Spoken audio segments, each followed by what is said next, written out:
Salut à tous et à tous, c'est Magituto. J'espère que vous allez bien. En tout cas, moi je vais très bien. Aujourd'hui, on se retrouve parce que j'avais envie de vous faire une toute petite annonce. Aujourd'hui, j'annonce la série Game Maker que je vais faire. Comment créer un jeu avec Game Maker? C'est très simple. Je ferai une série avec plusieurs tutos expliqués qui vous montrera comment faire des jeux PC avec un logiciel Game Maker. Je vais vous le présenter. Je l'ai déjà ouvert parce que c'est très simple. Je vous le présente maintenant et dans les premiers épisodes, deuxième, troisième épisode, ma série, je crois qu'elle aura plusieurs épisodes et pour vous expliquer et vous montrer comment faire. Alors, vous pouvez créer des sprites. Des sprites, c'est des images, en fait. Des images qui vont nous servir dans notre jeu. Vous les modifiez, vous pouvez les emprunter aussi. Les importer. Il y a plusieurs sprites. En fait, des sprites, qu'est-ce que c'est? Des sprites, c'est des images. Des images. Vous voyez par exemple des photos. Comment dire? Par exemple, mes sprites. Regardez, je vais vous montrer les sprites de Mario, de Pokémon, de Zelda. Alors là, je vous ouvre Mario.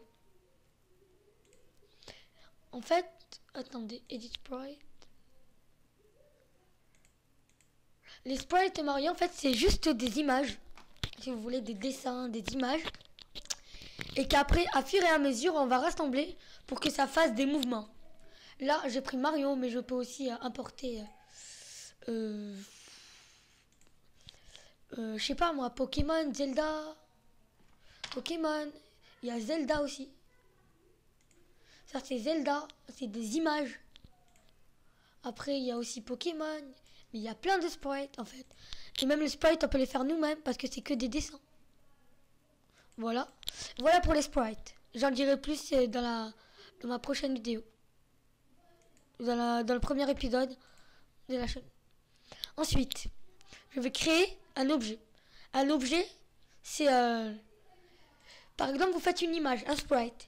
Mais pour qu'il ait des mouvements et tout ça, et le reste pour sauter, pour qu'il puisse se baisser, pour qu'il puisse s'accroupir, pour qu'il puisse sauter et s'accroupir en même temps, ou qu'il puisse, etc. Eh ben, on va le faire, l'objet. On va importer le sprite, l'image de jeu que nous avons fait. Ensuite, nous allons lui donner des mouvements, des collisions, etc. pour qu'il puisse marcher.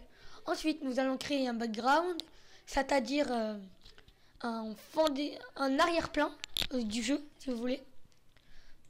Ça, c'est les backgrounds, il y en a déjà par défaut, mais je vous conseille de les télécharger. Moi, j'en ai téléchargé plusieurs. Par exemple, le background Mario, un background que j'ai modifié, bien sûr. Un background, mais il est très grand. Attendez, je vais le rapetisser pour que vous voyez mieux. L'agrandir. Voilà. C'est un truc, c'est quelque chose comme ça. Que j'ai effacé et tout ça. Voilà. Ça, c'est ce que j'ai modifié. Voilà. Ensuite, on va créer une room, une salle de jeu si vous préférez. Une salle de jeu, c'est quelque chose où on va pouvoir placer notre personnage, nos événements. Tous nos événements vont se passer ici, dans cette salle, pour créer un menu pause, etc. Voilà. Ensuite, je crois que j'ai tout dit sur ce logiciel-là.